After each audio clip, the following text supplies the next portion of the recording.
Welcome back to another video and another class.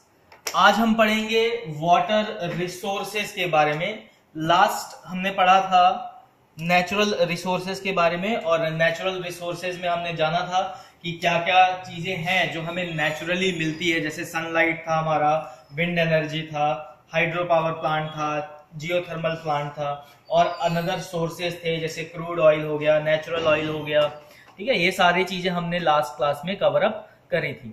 आज का topic रहेगा वाटर रिसोर्सेज का। मैं पहले ये जान लेता हूं कि पिछले टॉपिक में कुछ पूछना है अंजलि एंड विनीत। नहीं सर। विनीत, आपको कुछ पूछना है पुराने टॉपिक से रिलेटेड?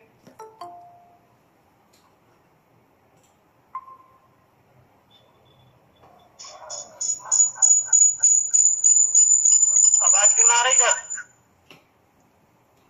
आवाज आ रही है विनीत आपको?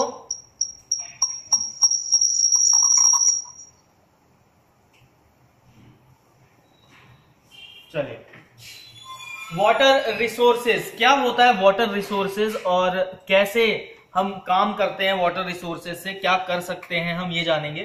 तो वाटर रिसोर्सेज पहले ये समझ लेते हैं वाटर रिसोर्सेज है क्या।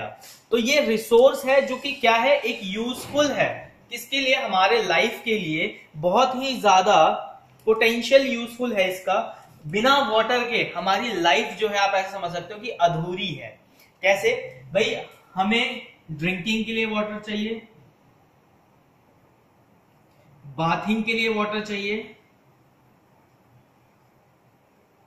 नॉर्मल वर्क फंक्शन के लिए वाटर चाहिए। नॉर्मल वर्क फंक्शन मतलब इरिगेशन हो गया, वॉशिंग हो गई किसी चीज की। ठीक है, तो ये बेसिक नीड के अंदर आता है। हमारे वाटर क्या है, एक बेसिक नीड के अंदर आता है। ये अगर मॉलिक्यूलर की बात की जाए तो 2 हाइड्रोजन मॉलिक्यूल और 1 ऑक्सीजन मॉलिक्यूल मिलके वाटर बनाते हैं। लेकिन सिर्फ इस वाटर को हम नहीं लेते हैं। इस वाटर में क्या क्या ऐड रहता है? तो मिनरल्स ऐड रहते हैं। ठीक है, अगर कैल्शियम वगैरह भी ऐड रहता है। कई जगह वाटर में कैल्शियम लेवल भी हाई मिल जाता है, कई जगह मिनरल हाई मिलते हैं। अगर ये इम्प्योर हो जाए, तो इसमें केमिकल भी मिल जाएगा। ठीक है, इंडस्ट्रीज वगैरह है, जैसे डाइंग कंपनी है जो डाई करती है। डाई का मतलब होता है कलर देना कपड़ों को। तो जो डाइंग कंपनी है वो क्या करती है, पानी में कलर मिलाती है और वही फिर क्लोथ्स में कलरिंग होती है। ठीक है, तो वो क्या करते हैं, इसी पानी में वो क्या कर रहा है। तो इंडस्ट्रियल यूज, कहीं ना कहीं इसका क्या है, इंडस्ट्रियल यूज भी है। और इसी वाटर से हम क्या यूज कर सकते हैं, इलेक्ट्रिसिटी भी प्रोड्यूस करते हैं।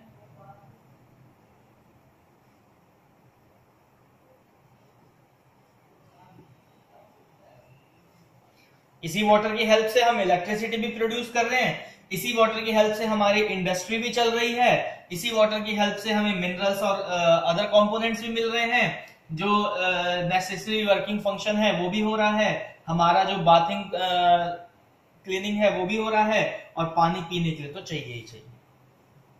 ठीक है, तो हम जानेंगे कि आज जो वाटर है वो बेसिकली क्या क्या रिसोर्स प्रोवाइड कराता है। ठीक है, तो क्या क्या रिसोर्सेज प्रोवाइड कराएगा? तो वाटर जो है बेसिकली 2 पार्ट के रिसोर्सेज को प्रोवाइड कराता है। एक तो हो गया आपका इंडस्ट्रियल,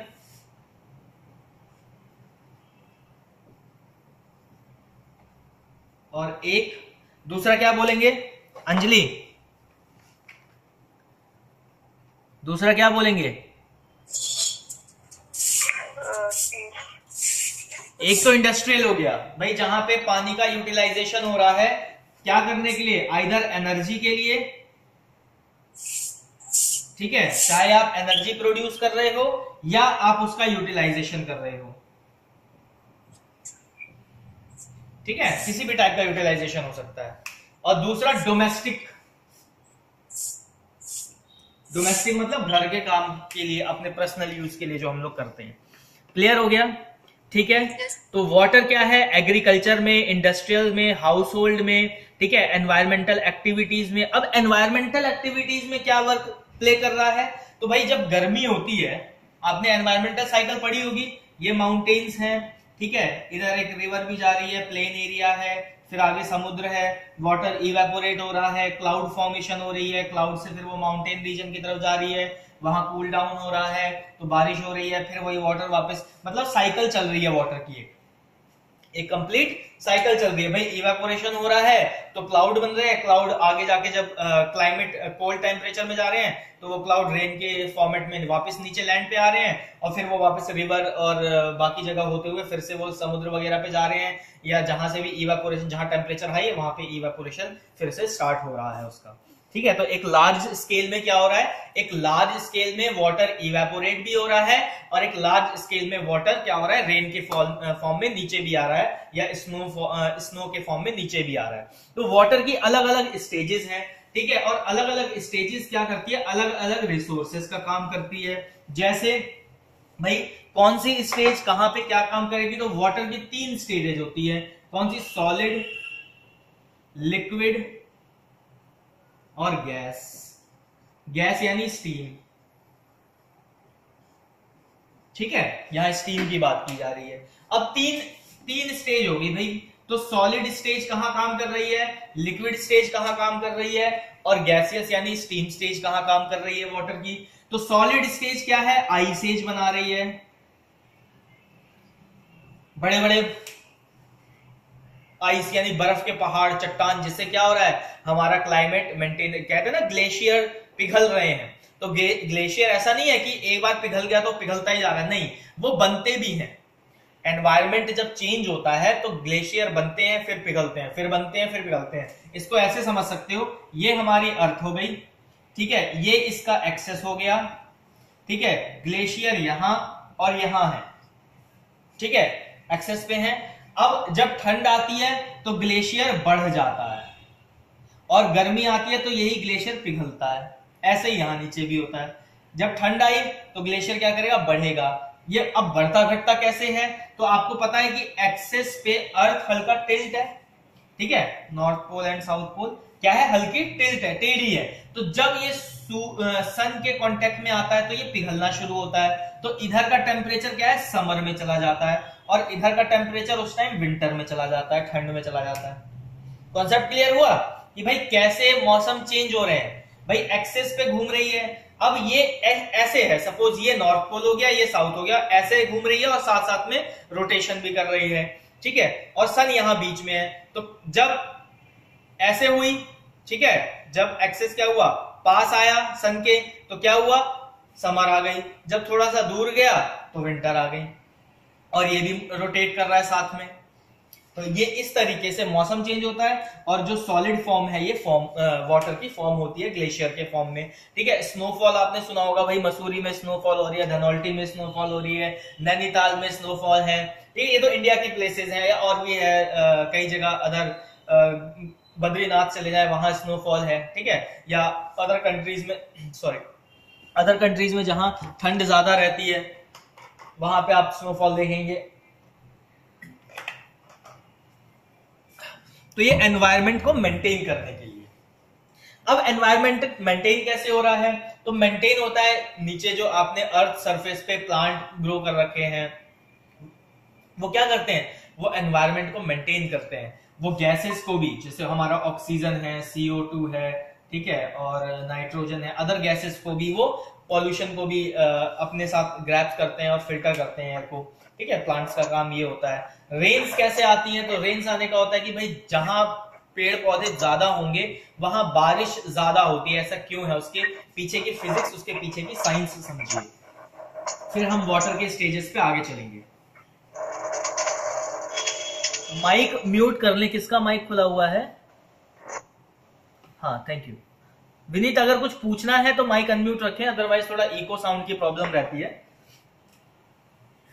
अब ये समझो कि रेन कैसे ज्यादा होती है, ठीक है, एक कॉन्सेप्ट रेन का।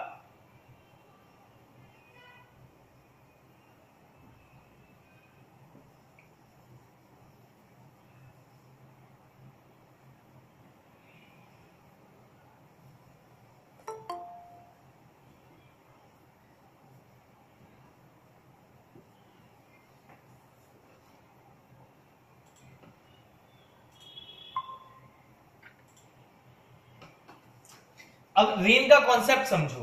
रेन का कॉन्सेप्ट क्या है भाई, ये लीव्स है, ठीक है, पत्ते, यहां लीव है, इस तरीके की लीव होती है। डायग्रामेटिकली समझाने की कोशिश कर रहा हूं। ये आपकी सन हो गया, छोटा सा बनाया यहां पे। रूट से वो ग्राउंड वाटर लेता है, कौन? ट्री। ठीक है, ग्राउंड वाटर वो रूट से ले रहा है। तो ट्री क्या करता है? ग्राउंड वाटर को भी मेंटेन करता है। आपने कभी नोटिस किया होगा, कोई भी रिवर है या कोई भी नहर बनाई जो जाती है, उसके बगल में, जैसे ये एक नहर है तो उसके बगल में ग्रीन बेल्ट बनाई जाती है। हमेशा कोई भी एक जो नहर चल रही होगी ना, उसके आसपास दोनों तरफ में एक ग्रीन बेल्ट होगी। ग्रीन बेल्ट का मतलब होता है कि बहुत सारे पेड़ लगाए होंगे वहां।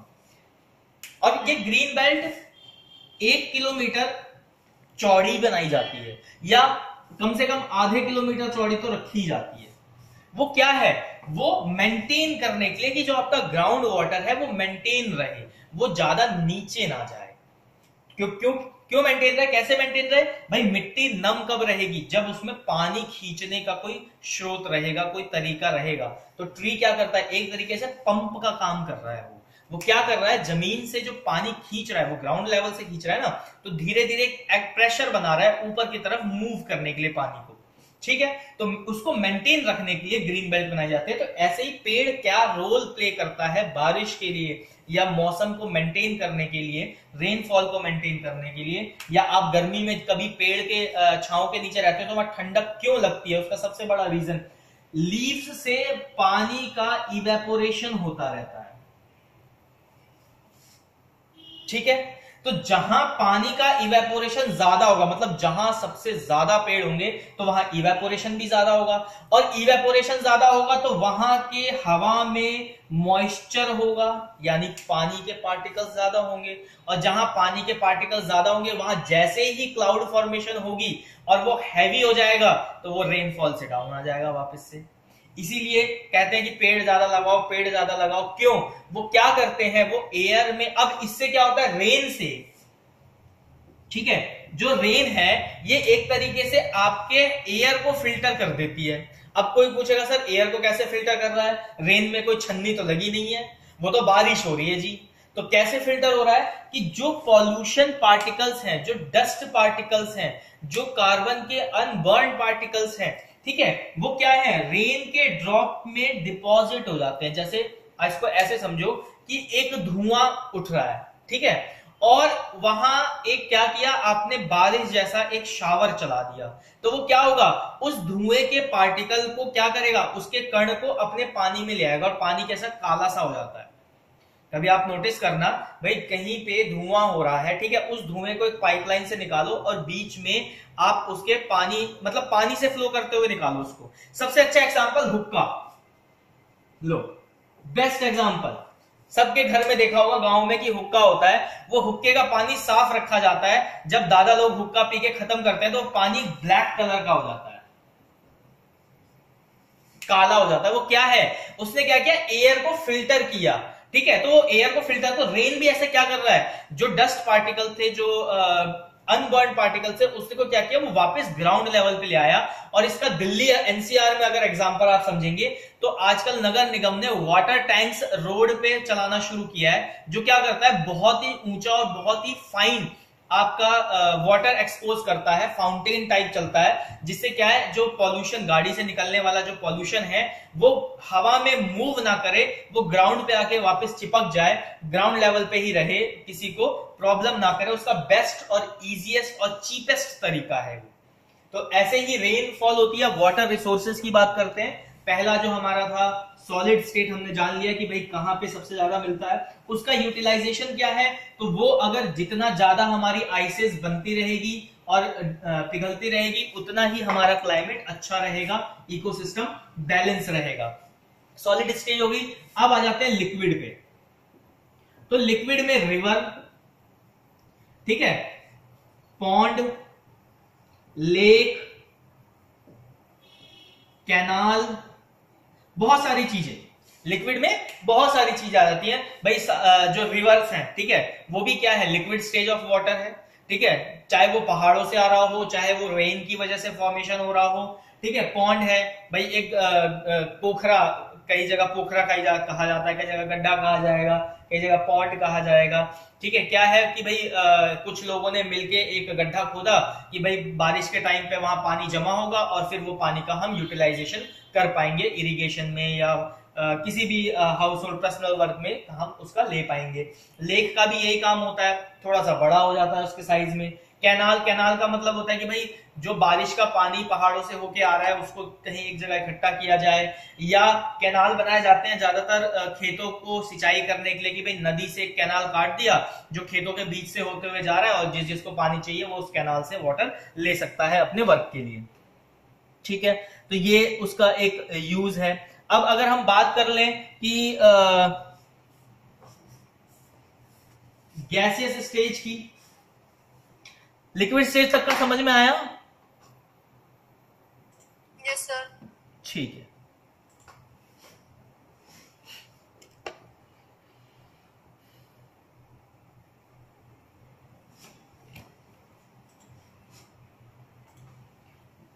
अब बात करते हैं हमारा जो गैस स्टेज है।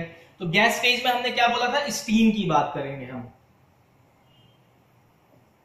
ठीक है, जो हमारा स्टीम है। अब स्टीम प्रेशर से आप क्या क्या कर सकते हो भाई? स्टीम प्रेशर से आप क्या कर रहे हो, अगर मैं लेबोरेटरी की बात कर लूं, सिंपल हम जो लैब टेक्नीशियन का कोर्स कर रहे हैं आप लोग उसकी बात कर लूं, तो स्टेरिलाइजेशन का एक पार्ट आता है स्टीम में,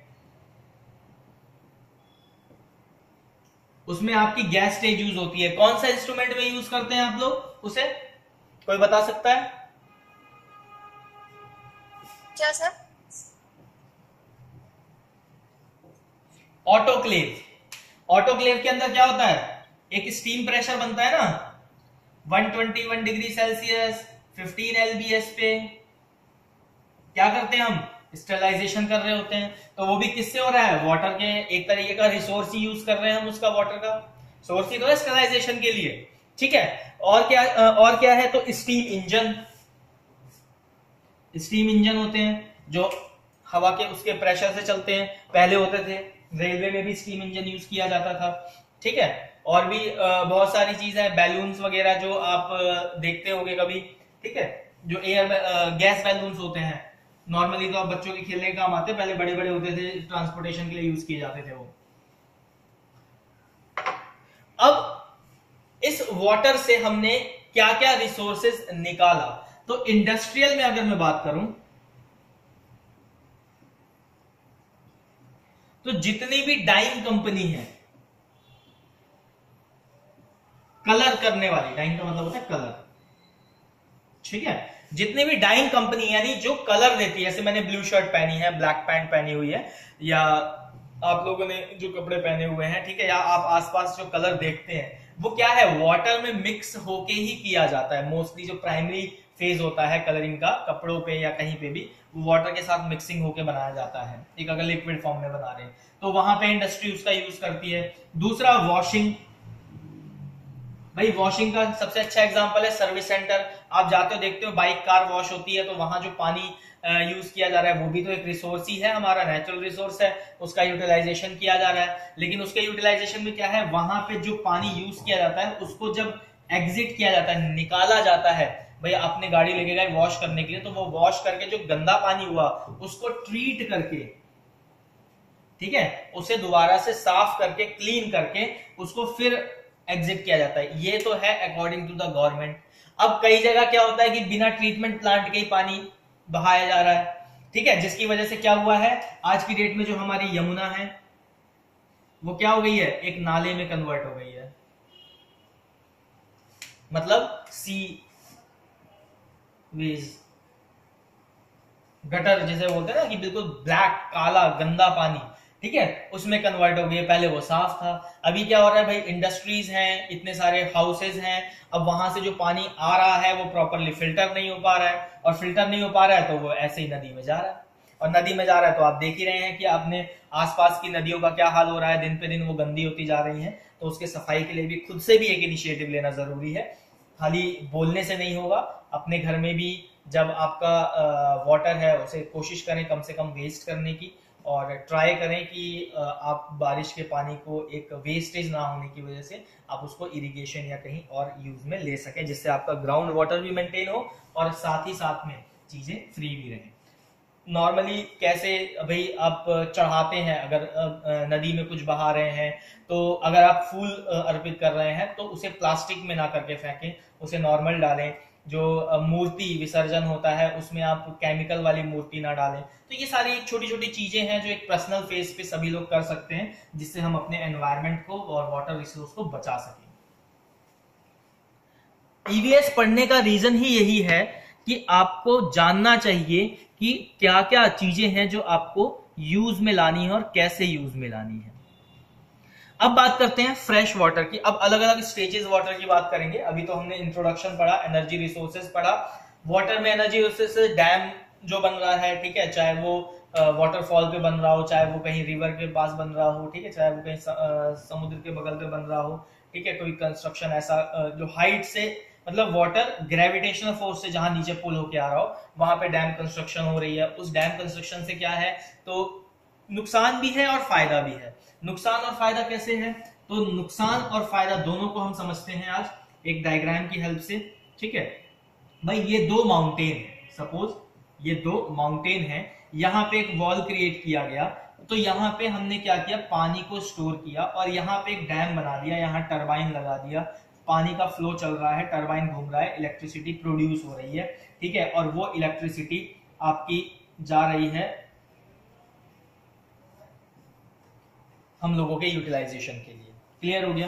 तो जो पानी यहाँ स्टोर किया जा रहा है, ठीक है, ग्लेशियर दिन पे दिन पिघल रहे हैं, एनवायरमेंटल कंडीशन खराब हो रही है, हमारे जो पेड़ है दिन पे दिन कटते जा रहे हैं, क्या डेवलपमेंट के लिए, कि भाई हमें डेवलपमेंट करनी है। अगर 10 फीट चौड़ी सड़क बनानी है तो 10 फीट चौड़ी सड़क बनाने के लिए जितना हमने एनवायरमेंट को नुकसान किया, जितने हमने पेड़ काटे, उतने पेड़ हम लगा नहीं पा रहे हैं। तो उसकी वजह से क्या हो रहा है, दिन पे दिन क्लाइमेट चेंज हो रहा है और कंडीशंस क्या आ रही हैं आप देख ही रहे हैं न्यूज में। तो यहाँ पे जो आपका पानी स्टोर हो रहा है, बहुत लैक्स करोड़ लीटर में पानी स्टोर हो रहा है यहाँ पे, ठीक है, क्योंकि नेचुरल रिसोर्स है, वाटर तो हमेशा यहाँ मिल ही रहा है। ठीक, तो यहाँ पे बसे हुए जो गांव थे, कस्बे थे, वो खत्म हो गए, डेड हो गए, ठीक है, जंगल थे वो डेड हो गए, क्योंकि भाई पहले तो पानी नेचुरली चल रहा था, भाई एक माउंटेन से एक पोल से पानी आ रहा है और दूसरे पोल तक जा रहा है और वही पानी सर्कुलेट कर रहा है। अभी क्या किया आपने, एक लैंड ऑक्यूपाई कर लिया और जो लैंड आपने ऑक्यूपाई किया उसकी जगह आपने कंक्रीट का स्ट्रक्चर बनाया, ना कि नेचुरल स्ट्रक्चर बनाया। नेचुरल स्ट्रक्चर का मतलब जहां ग्रीनरी होनी चाहिए उतनी ग्रीनरी नहीं कर पाए, तो उसकी वजह से भी क्या है, ये एरिया प्रॉपरली क्या हो रहा है भाई, यहाँ की मिट्टी नम तो हो ही रही है ना भाई। पहाड़ जो है वो ऐसा तो नहीं है ना कि वाटर प्रूफ होता है, उसमें से तो पानी रिसता ही है। कई जगह आपने देखा होगा कि भाई पहाड़ों में से पानी निकल के आ रहा है, ठीक है, कई नम पहाड़ होते हैं, वो क्या है, वहां पे पानी कहीं ना कहीं उस पहाड़ में पानी को रोका हुआ है, लेकिन बहुत छोटे छोटे पार्टिकल में वो एब्जॉर्ब भी कर रहा है, तो ये वीक भी होता है। इसका एक लंबा प्रोसीजर है, कंस्ट्रक्शन कैसे किया जाता है, कैसे सेफ्टी बरती जाती है, वो सारी चीजें होती है। ऐसा नहीं है कि डैम बस गया जी, हाँ जी यहाँ फॉल हो रहा है यहाँ बना दो, नहीं, ऐसा नहीं होता है। इंजीनियर्स वर्क करते हैं, लेकिन हमें ध्यान भी देना है कि किस कंडीशन पे हम डेवलपमेंट कर रहे हैं और क्या क्या हमें लॉसेस देखना पड़ रहा है। अब बात कर लेते हैं फ्रेश वाटर की, कि फ्रेश वाटर क्या होता है। तो फ्रेश वाटर की बात करें, फ्रेश मतलब साफ। साफ का मतलब ये नहीं है कि जो दिखने में साफ हो, जो आपको आंखों से दिख रहा है कि साफ है तो वो साफ वाटर हो गया, नहीं, that is not a fresh water. Water which can you drink, जो पानी आप आराम से पी सकते हो वो साफ वाटर है। जैसे ये हो गया भाई, ये पानी में आराम से इसको क्या कर पी सकता हूं, प्यास लग जाती है, बीच बीच में पीना पड़ता है। चलो जोक्स अपार्ट, तो जो पानी आप पी सकते हो that is your fresh water. और फ्रेश वाटर मोस्टली कहां मिलता है, ग्राउंड वाटर जिसे हम बोलते हैं, ठीक है, ग्राउंड वाटर। अब ग्राउंड वाटर क्या है, तो भाई ये लैंड है, ठीक है, इसमें सॉइल की अलग अलग लेयर है, फिर रॉक है, इसी बीच में आपको वाटर के पार्टिकल्स भी मिलते हैं, मतलब वाटर भी मिलता है। इसको ऐसे समझ लो, ग्राउंड वाटर क्या है, ये वो नदी है जो जमीन के नीचे से बह रही है। आसान भाषा में समझना हो कि भाई ग्राउंड वाटर क्या है, ग्राउंड वाटर वो नदी है जो जमीन के नीचे बह रही है। और कैसे बह रही है, तो भाई ये फिल्टर होके जाता है पानी इसमें। इसका सबसे अच्छा एग्जांपल अगर आपको परफॉर्म करना हो तो घर पे 3 मटके लेना, घड़े सबके घर पे होंगे छोटे वाले, मम्मी करवा चौथ करती है, उनसे बोलना मम्मी कुछ टाइम के लिए मेरे को दे दो, ठीक है, लेकिन बोल देना कि वो फिर दोबारा यूज नहीं कर पाएंगे।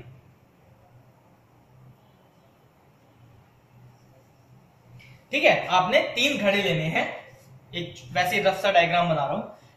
यहां पे सबसे ऊपर वाले घड़े में क्या करना है, एक छोटा सा छेद करेंगे आप तीनों में, नीचे नीचे, और उसके नीचे नीचे वो घड़ा रखेंगे।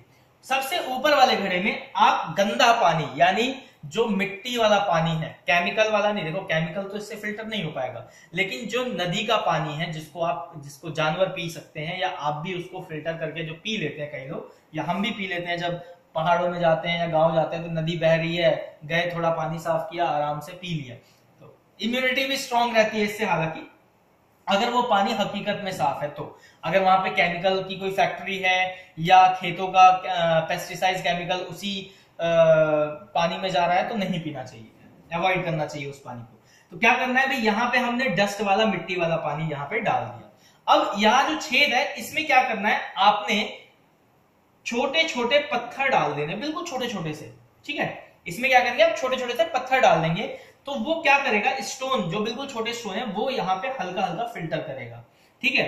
फिर दूसरे वाले में क्या करेंगे, आप रेत डालेंगे, ठीक है, थोड़ी मोटी रेत डालेंगे। रेत को धो के डालना है, ऐसा नहीं है कि ऐसे ही डाल देना है।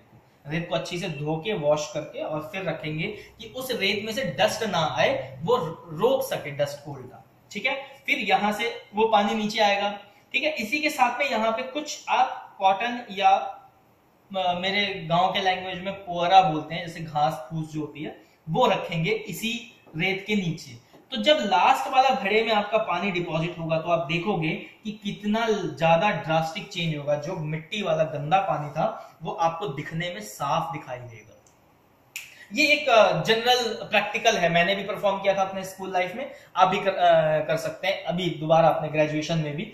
अगर आपको देखना हो कि भाई ग्राउंड कैसे वाटर को साफ करता है, ग्राउंड की जो अलग अलग सॉइल स्टेजेस हैं, सॉइल लेयर्स हैं, वो कैसे फिल्टर करती हैं, तो उसमें ये तरीका होता है। या नॉर्मली जो आपने एक्वा क्लीनर आता है आजकल, जिसमें क्या होता है, एक सिलेंडर सा लगा रहता है, ठीक है, उसमें अलग अलग स्टोन या कैल्शियम फिल्टर और मिनरल फिल्टर, वो सॉरी मिनरल एडर, और पता नहीं बहुत सारी चीजें उसमें रहती है, जिसमें ब्लैक कलर के स्टोन होंगे, रेड कलर के स्टोन होंगे, ठीक है, येलो कलर के स्टोन होंगे, स्टोन्स रहते हैं लेयर, उसमें से पानी फिल्टर हो के नीचे आ रहा होता है, ठीक है। तो ये फिल्टरेशन वाला जो फ्रेश वाटर का फिल्टरेशन का तरीका है, नेचुरल तरीका, वो यही है कि भाई नेचर कैसे वाटर को फिल्टर करता है, कैसे उसको क्लियर करके रखता है, ठीक है। अब वो फिल्टर वाटर आपका कहां कहां यूटिलाइज हो रहा है, तो वो आपके ट्रीज भी यूटिलाइज कर रहे हैं, भाई वो भी तो ग्राउंड वाटर को ही खींच रहे हैं, ठीक है, ग्राउंड वाटर को मेंटेन करने की कोशिश कर रहे हैं, मेंटेन कर रहे हैं, ठीक है। और साथ ही साथ में हम लोग भी उसका यूटिलाइजेशन कर रहे हैं। हम लोग क्या करते हैं भाई, हम लोग तो सिंपल एक समरसीबल डाला और मोटर अंदर तक पहुंची, पानी आ गया, निकाल दिया रोज का 500 लीटर एक ही बार में, ठीक है। तो ये एक तरीके से यूटिलाइजेशन तो हो रहा है, लेकिन क्या है, हम दिन पे दिन वाटर का लेवल कम करते जा रहे हैं, लेकिन उसको रीफिल्टर रीयूज करने का जो हमारा तरीका है वो उतना फास्ट नहीं है जितना फास्ट हम पानी को निकाल रहे हैं। इसको ऐसे समझ लें कि नीचे का जो बकेट है, ठीक है, इसमें से हम पानी तो बहुत तेज निकाल रहे हैं, बहुत स्पीड से निकाल रहे हैं, लेकिन इस बकेट को वापस भरने का जो तरीका है वो क्या है, स्लो है। और ये स्लो तरीका जो है ये दिन पे दिन घटता ही जा रहा है और ज्यादा बढ़ नहीं पा रहा है। तो हमें इसका भी ध्यान रखना है वाटर रिसोर्सेज के लिए कि हमारा जो फ्रेश वाटर है वो आने वाले टाइम में कम ना हो। इसलिए कहा जाता है कि पानी को वेस्ट मत करो, पानी का कम से कम इस्तेमाल करो और अच्छी से इस्तेमाल करो। और ऐसा नहीं है कि सिर्फ और सिर्फ डोमेस्टिक पर्पज से ही पानी वेस्ट हो रहा है, बहुत सारी है, जैसे कोको कोला कंपनी है या अदर जो बेसिकली नॉट कोको कोला बोलूंगा मैं, जो आपकी सॉफ्ट ड्रिंक्स बनाती हैं, सॉफ्ट ड्रिंक्स और हार्ड ड्रिंक्स। ठीक है, इसके अंदर में चाहे कोई भी कंपनी आ रही हो, एनी कंपनी, तो ये क्या है, सॉफ्ट ड्रिंक और हार्ड ड्रिंक्स बनाने वाली कंपनी क्या है, ये भी बहुत ज्यादा वाटर का यूटिलाइजेशन करती है।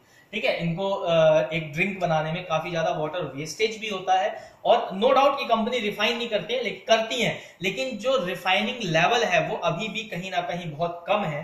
तो उसका भी इंडस्ट्रियल पार्ट को भी ध्यान रखना चाहिए कि भाई पानी का जो यूटिलाइजेशन है वो फुलफिल कर पा रहे हैं या नहीं कर पा रहे हैं। जितना पानी वो लोग ले रहे हैं उतना पानी ही वापस आप कर रहे हो ग्राउंड लेवल को कि नहीं कर रहे हो।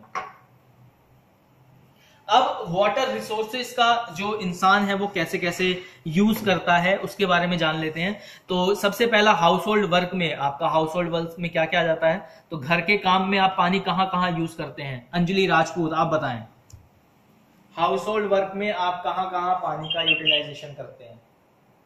सर ड्रिंकिंग में करेंगे, करने में करेंगे। आवाज क्लियर नहीं आ रही है बेटा, थोड़ा सा।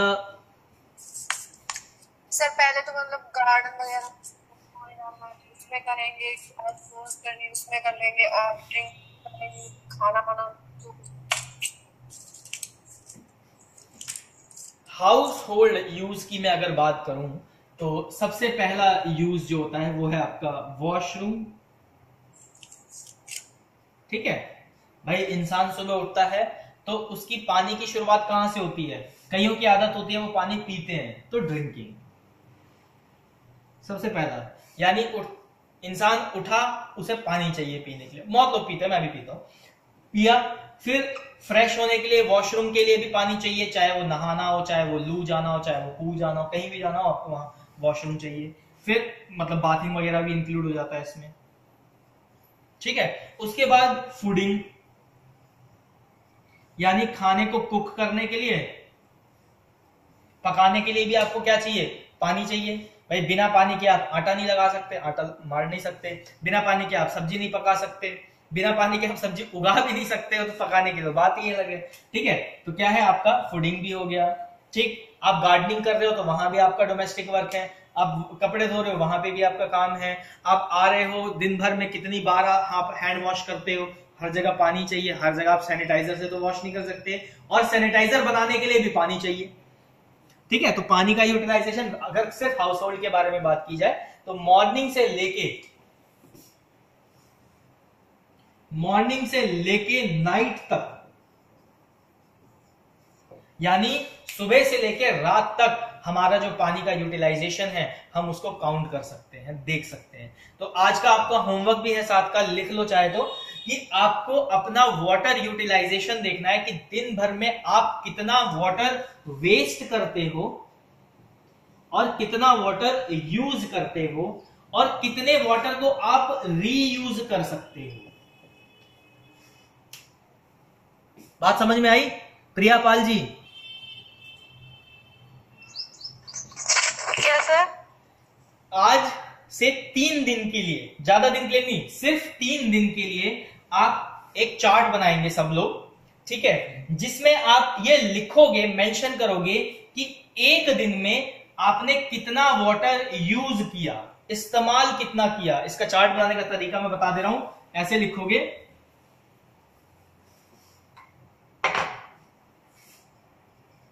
एक रहेगी आपकी यूज की लाइन, ठीक है, दूसरा रहेगा आपका वेस्ट, और तीसरा रहेगा रीयूज। ठीक है भाई, कितना पानी आपने यूज किया। सपोज एक दिन में आपने 50 लीटर पानी खर्च कर दिया। ठीक है, अब 50 लीटर पानी में से कितना लीटर वेस्ट हुआ, तो सपोज 10 लीटर वाटर आपका वेस्ट हो रहा है। मतलब वो पानी जो आपने यूज किया वो कहीं आप दोबारा इस्तेमाल नहीं कर पा रहे हो, वो वेस्ट हो रहा है, खराब हो रहा है पानी। या वो पानी जो आप यूज कर रहे हो, आपको पता है कि यहाँ 4 लीटर में काम होगा लेकिन आपने 6 लीटर ले रखा है, ठीक है, तो वो वेस्टेज में चला गया। भाई 4 लीटर था, 2 लीटर फालतू ले रखा है। और रीयूज का ये आपका, आप खुद निकालोगे कि कितना पानी आप बचा सकते हो वेस्टेज के लिए, या कितना पानी ऐसा है जो आप रीयूज कर सकते हो। बार बार यूज कर सकते हो, आप वो देखना है। एक ग्राउंड लेवल की छोटी सी चीज है और ये बहुत इंटरेस्टिंग है। क्यों इंटरेस्टिंग है इसका काम मैं बता दे रहा हूं कि जो आपका वाटर का यूज और वाटर का वेस्टेज है, ठीक है, ये साइमल्टेनियसली चलता है, यानी एक के साथ एक बराबर में चलता है।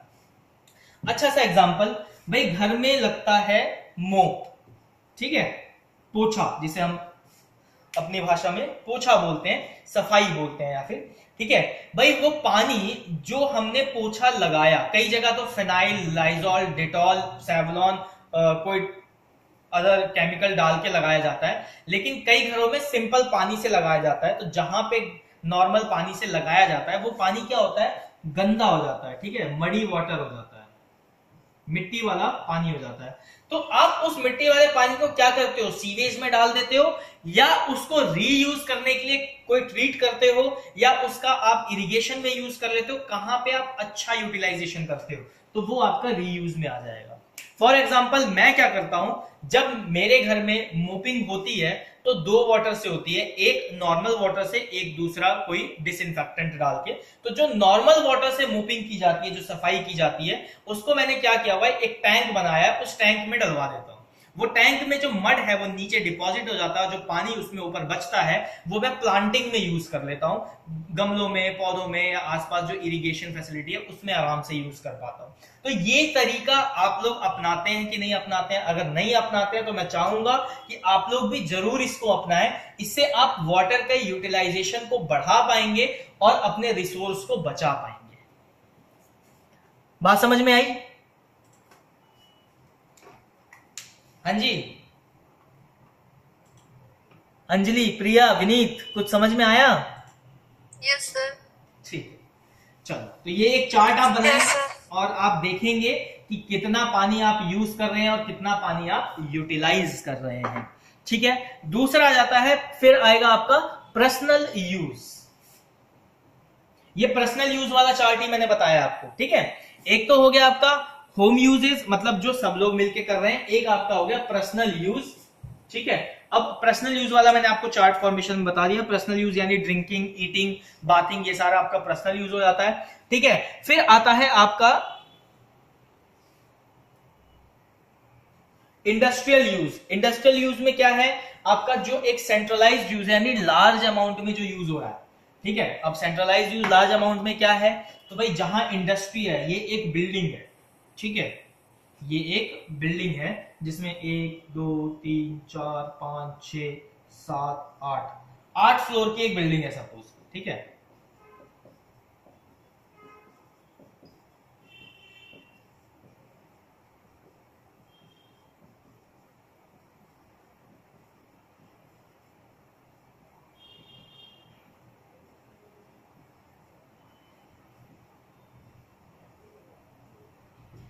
आठ फ्लोर की एक बिल्डिंग है। अब यहां पे एक टैंक लगा रखा है भाई ऊपर, ठीक। अब यहां पे 8 फ्लोर की बिल्डिंग है, एक फ्लोर पे मान लो 18 लोग हैं, तो 18 18 18 18 18 18 18 कितने हो गए? कोई कैलकुलेशन करके बता सकता है? 1 2 3 4 5 6 7 8 फ्लोर की बिल्डिंग है, 18 लोग हैं एक फ्लोर पे, तो कितने हो गए टोटल में? हाँ जी, 126।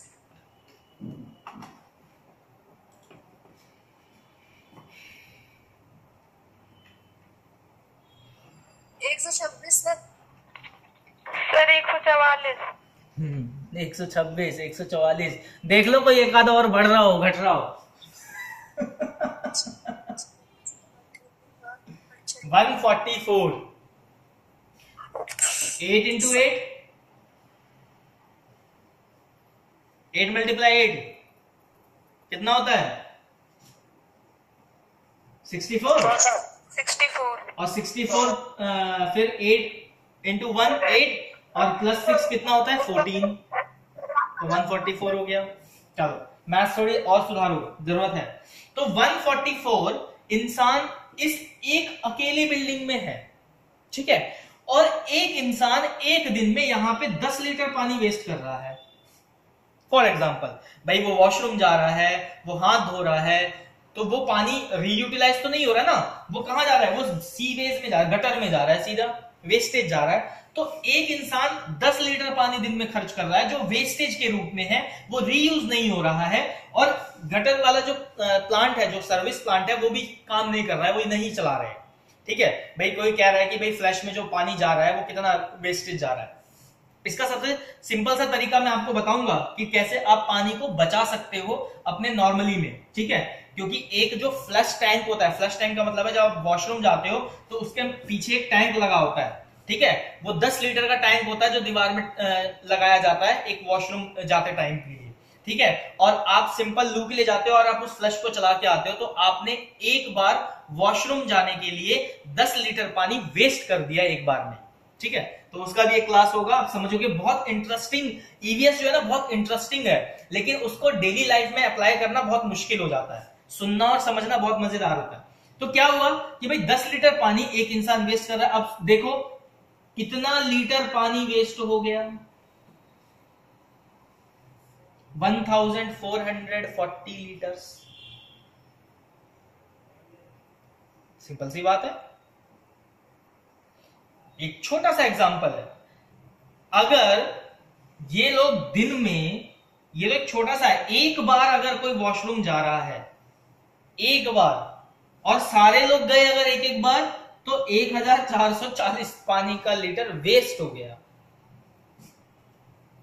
एक लार्ज अमाउंट दिखा।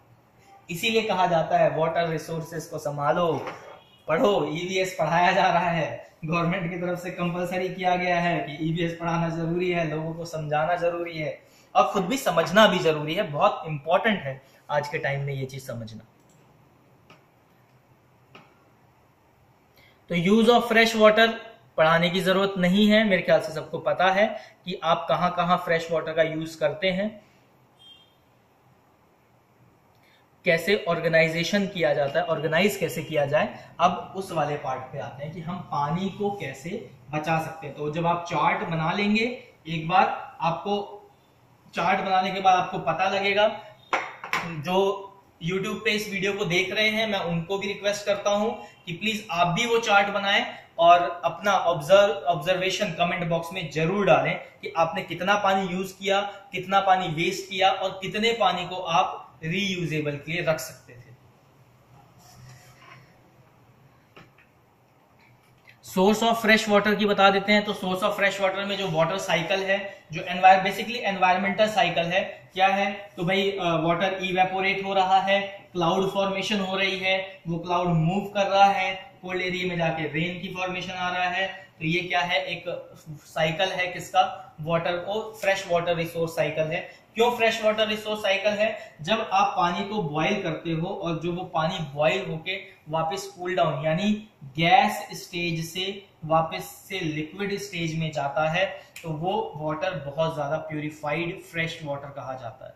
ठीक है, उसमें कोई केमिकल्स नहीं होते हैं उसमें। तो रेन वाटर जो है यानी बारिश का जो पानी है, जो एनवायरनमेंट को साफ करके आ रहा है, वो वाला पानी नहीं, जो क्लीन एनवायरनमेंट में ही फॉल डाउन कर रहा है, वो रेन वाटर आप क्या है, एक फ्रेश वाटर का सोर्स आप कर सकते हो। कैसे आप छोटे स्केल पे बारिश का पानी बचा सकते हो, ठीक है, उसका क्या तरीका है? तो उसका ये तरीका है कि आपका जो रूफ है यानी छत है घर का, ठीक है, अब मैं झोपड़े जैसा घर तो नहीं बना सकता क्योंकि वो कंस्ट्रक्शन आज के टाइम में बहुत कम हो गई है। गांव में भी वो हट कंस्ट्रक्शन कम हो गई है, ज्यादातर सबका रूफ है, प्रॉपर तरीके से छत है सबका।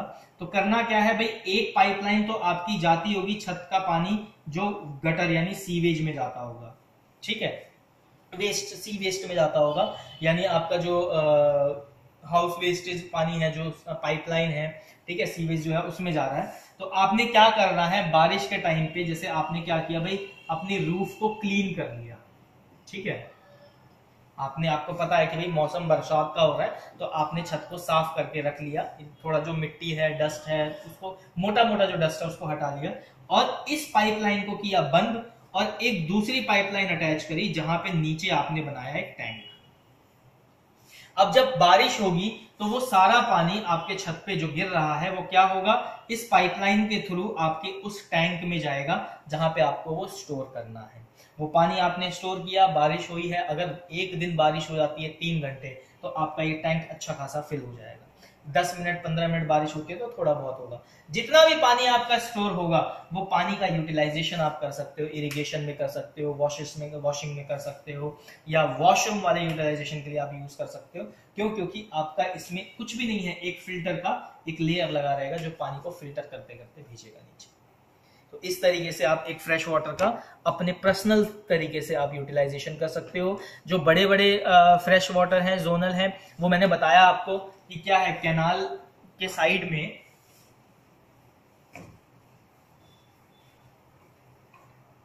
जैसा कि मैंने आपको बताया था क्या है, जैसे ये एक आपकी ये, ठीक है, यहाँ पे ये वाटर है, ठीक है, ये कैनाल है बेसिकली, आप इसको ऐसे समझ सकते हो, ये होगी आपकी एक कैनाल। यहाँ पे क्या है, पेड़ उगा रखे हैं बहुत सारे, बताया ना कि यहाँ पे 1 किलोमीटर तक की एक ग्रीन बेल्ट होती है दोनों तरफ। ये क्यों होती है कि ये जो पानी का स्रोत है, कैनाल है, इसमें वाटर का लेवल जो है वो मेंटेन रहे। मेंटेन कैसे रहेगा, तो भाई यहाँ पे इवेपोरेशन होगा सबसे ज्यादा अमाउंट में। इवेपोरेशन जब होगा पेड़ों की हेल्प से सबसे ज्यादा अमाउंट में, तो यहाँ बारिश भी होगी। बारिश होगी तो फ्रेश वाटर आ रहा है बारिश से, क्योंकि यहाँ कोई पॉल्यूशन वाला एरिया तो नहीं है, तो क्या होगा, पानी इसमें proper time to time fill रहेगा, ठीक है। और आपका ग्राउंड लेवल का वाटर भी ठीक रहेगा। क्यों? क्योंकि जो रूट्स हैं वो नीचे से उसको नम करके रख रही है, मिट्टी को सूखने नहीं दे रही है, तो पानी का एब्जॉर्प्शन जो है ग्राउंड वाटर का वो कम हो गया ट्रीज की वजह से। और ट्रीज के लीफ की वजह से क्या है, वाटर इवेपोरेट हो रहा है, तो जो आपका रेनफॉल के थ्रू जो वाटर लेवल कम हो रहा था अगर ग्राउंड का, तो वो भी मेंटेन हो रहा है। इसका सबसे अच्छा एग्जांपल है, कई जगह आपने सुना होगा कि बारिश के टाइम पे नदियों का पानी बढ़ जाता है, तो उसका रीजन क्या है, उसका रीजन यही है कि जो आपकी वाटर यूटिलाइजेशन है, बेसिकली होता क्या है कि आपका जो एरिया था ये कर दिया गया है कम। यहाँ पे क्या है भाई, एक सड़क निकाल दो तो पेड़ तो कर दिए, काट के कम कर दिए। अब जितने पेड़ यहाँ पे मान लो 1 लाख पेड़ काटे गए, तो वो 1 लाख पेड़ उगा तो दिए गए, लेकिन वो बढ़ नहीं पाए, वो ग्रो नहीं कर पाए किसी और कारण की वजह से। क्या कारण की वजह से? हर साल करोड़ों पेड़ लगाए जाते हैं। अगर ये सोचा जाए कि हर साल करोड़ों पेड़ लगाए जा रहे हैं, एनवायरमेंटल डे वाले दिन पेड़ लगाए जाते हैं, तो उसमें से कितने पेड़ जो हैं वो हकीकत में पौधों से पेड़ बनते हैं। हमने 1 करोड़ पौधे लगाए गए, फॉर एग्जाम्पल 1 करोड़ पौधे लगाए हमने, ठीक है। एक सिंपल पेड़ की बात कर लेते हैं कि हमने एक सपोज मान लो कि नीम के, ठीक है, नीम के 1 करोड़ पौधे लगाए। 1 करोड़ पौधे बहुत बड़ी अमाउंट है, लेकिन उस 1 करोड़ में से कितने हकीकत में ट्री बन रहे हैं? क्यों? आपने पौधा लगा दिया, आप भूल गए, ना वहां पानी दिया जा रहा है, ना वहां की मिट्टी का देखा जा रहा है कि वो भी खाद कम तो नहीं पड़ रही है। क्यों? क्योंकि जहां पौधे लगा रहे हैं वो क्या है, एक बंजर जमीन, एक प्लेन एरिया है, ठीक है, वहां आप लगा रहे हैं। वहां पेड़ उगाना इज लाइक कि आपको सब कुछ प्रोवाइड कराना है, वहां खाद भी प्रोवाइड करानी है, वहां पानी भी प्रोवाइड कराना है। भाई नेचुरली तो वो बाद में डेवलप होगा ना, पहले तो आपको एफर्ट देना पड़ेगा। तो आपने कितना एफर्ट दिया कि जो आपके प्लांट्स थे वो ट्री में कन्वर्ट हुए। वापस आ जाते हैं अपने नेचुरल रिसोर्सेज के ऊपर, वाटर रिसोर्सेज जो हम पढ़ रहे हैं। तो वाटर का लेवल इस तरीके से मेंटेन किया जाता है। भाई क्या किया गया, तो बेल्ट लगाई गई प्रॉपर, ठीक है, आपका ग्रीनरी अच्छी से रखा। ग्राउंड वाटर कैसे यूटिलाइजेशन हो रहा है, भाई बाहर कैसे निकाला जाता है ग्राउंड वाटर को, तो पंप हो गया, वेल हो गया, यानी कुएं हो गए, और छोटे छोटे आज के जो समरसीबल्स हैं उसके हेल्प से आपका पानी का जो है ग्राउंड वाटर को आप यूज कर पाते हैं, ठीक है। जो मैंने नोट्स आपको भेजे हैं आपको इसमें डायग्रामेटिकली शो हो जाएगा। अब कितना डिपेंडेंट है, यानी हमारी डिपेंडेंसी, हम कितने डिपेंडेंट हैं किसके, ग्राउंड वाटर पे। तो ये समझ लेते हैं कि ग्राउंड वाटर पे हम कितने डिपेंडेंट हैं। तो जहां तक मैं जानता हूं हम ग्राउंड वाटर पे 98% डिपेंडेंट हैं। स्पेशली अगर मैं एनसीआर डेवलप्ड सिटीज की बात करूं तो उनकी डिपेंडेंसी सारी ग्राउंड वाटर पे ही है। एक पल को विलेजेस वगैरह में या फॉरेस्ट एरियाज में जो रहते हैं, ठीक है, उन लोगों का डिपेंडेंसी ग्राउंड वाटर से थोड़ी कम रहती है, क्योंकि वहाँ पे नदियां हैं या पहाड़ से आने वाले फ्रेश वाटर के पानी है, तो वहाँ डिपेंडेंसी थोड़ी फिर भी कम हो सकती है। लेकिन जो प्लेन एरिया में है, जो डेवलप्ड सिटीज में, जिसे हम रॉयल सिटीज बोलते हैं, वहां पे क्या है, एक अकेला स्रोत होता है पानी का, वो है ग्राउंड वाटर, ठीक है। तो वहां पे डिपेंडेंसी सबसे ज्यादा होती है। अगर वहां पे ग्राउंड लेवल कम हो जाएगा तो वहां पे क्या है, आपको वाटर का रीयूटिलाइजेशन करने का प्रोसेस सोचना पड़ेगा कि उससे पहले, कम होने के प्रोसेस से पहले ही आप उसको रीयूटिलाइज कर सको, पानी को वेस्ट ना करो, ठीक है। तो अलग अलग जगह पे अलग अलग डिपेंडेंसी रहती है वाटर की। फ्रेश वाटर की अप्रॉक्सीमेटली 30% जो रिक्वायरमेंट है वो आपकी इरिगेशन के लिए जाती है। पब्लिक सप्लाई जो है वो 37% ही है, ठीक है। और विड्रॉल जो है फ्रेश वाटर का, मतलब जो रीयूजेबल हम कर लेते हैं कभी कभार, वो 22% ही है। जहाँ तक कि ड्रिंकिंग और टोटल पॉपुलेशन की अगर हम बात करें तो खाली पीने में 50% पानी हम लोग यूटिलाइज कर देते हैं, और 99.9% जो है पानी का जो ग्राउंड वाटर का रीफिल्ट्रेशन है, मतलब पानी दोबारा मेंटेन किया जा रहा है, वो ज़्यादातर आपका गांव एरिया, विलेजेस एरिया जो है, अर्बन एरिया जो है, वहां से किया जा रहा है। और मैक्सिमम जो रूरल एरिया की मैं बात करूं तो वही 98% डिपेंडेंसी जो है वो ग्राउंड वाटर की वहां पे सबसे ज्यादा है। अब आ जाते हैं फ्लड। भाई एक टॉपिक है इसी के साथ का, वाटर रिसोर्सेज के अंदर ही है। तो वाटर रिसोर्सेज में आपका एक टॉपिक आता है फ्लड।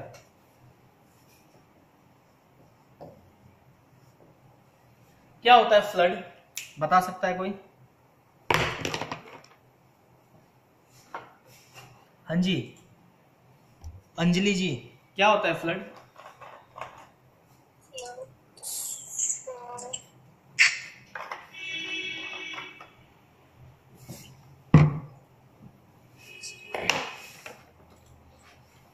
सर नहीं बता। प्रियापाल, क्या होता है फ्लड? सर आप बता दो। बाढ़ सुना है, बाढ़? हाँ सर। क्या कहते हैं उसको इंग्लिश में? फ्लड क्या बोलते हैं? आ गया, सॉरी सर। आ गया।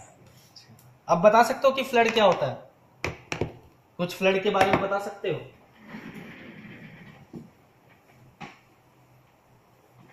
हाँ जी, प्रिया जी, कुछ बता सकते हैं आप फ्लड के बारे में?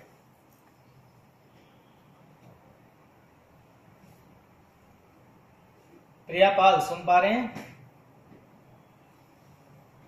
Yes sir.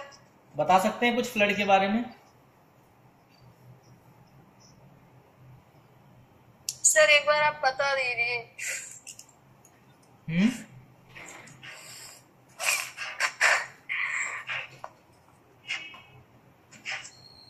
कुछ तो पता होगा भाई, आता तो होगा गांव में। बाढ़ आती है कि नहीं आती है कभी, या कभी बाढ़ देखा ही नहीं है? नहीं आती है सर। अच्छा, आती ही नहीं है। सुना है। अच्छा, केवल सर सुना है, देखा। तो टीवी न्यूज में तो देखा होगा कि फ्लड, भाई बाढ़ आ गई, घर बह गए, मकान टूट गए, कंस्ट्रक्शन खराब हो गई, लोग मर गए, जानवर बह गए, ये तो सुना होगा। ये भी नहीं सुना? हाँ, तो बताओ, कोशिश करो बताने की, क्या होता है फ्लड?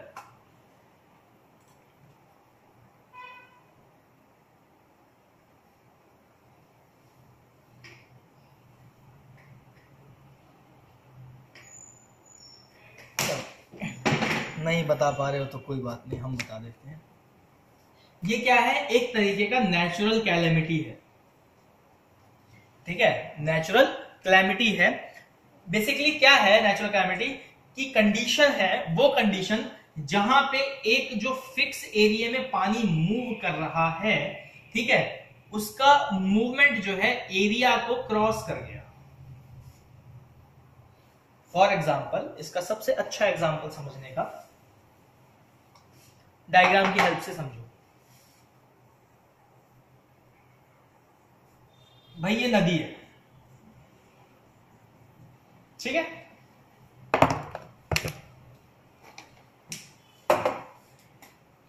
यहां पेड़ लगे हुए हैं, कुछ जमीन खाली है, तो अभी नॉर्मली पानी जहां से फ्लो हो रहा था वहीं से फ्लो कर रहा है, ठीक है। पानी का लेवल बढ़ गया किसी भी कारण से, कहीं बादल फट गया, ठीक है, बारिश ज्यादा हो गई, कोई डैम टूट गया, ठीक। देखो नेचुरल फ्लड अकरिंग होता है और एक होता है एक्सीडेंट के थ्रू। नेचुरल में क्लाउड बर्स्ट, रेनफॉल, ये हो गया नेचुरल।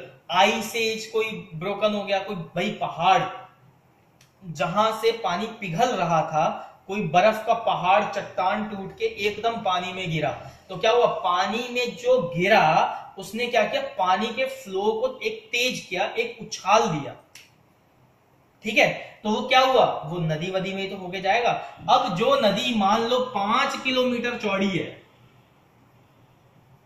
एक नदी 5 किलोमीटर चौड़ी है, नॉर्मल तरीके में वो 5 किलोमीटर के अंदर ही बहती है, और अचानक पानी की मात्रा बढ़ने से उसका जो एरिया है वो इधर 2 किलोमीटर बढ़ गया और इधर 2 किलोमीटर बढ़ गया। तो ये क्या कंडीशन हुई, इस कंडीशन को हम फ्लड बोलते हैं। बात समझ में आ गई, फ्लड क्या होता है? वो कंडीशन है जब एक फिक्स एरिया में जो पानी का फ्लो चल रहा है, अचानक से, चाहे वो नेचुरल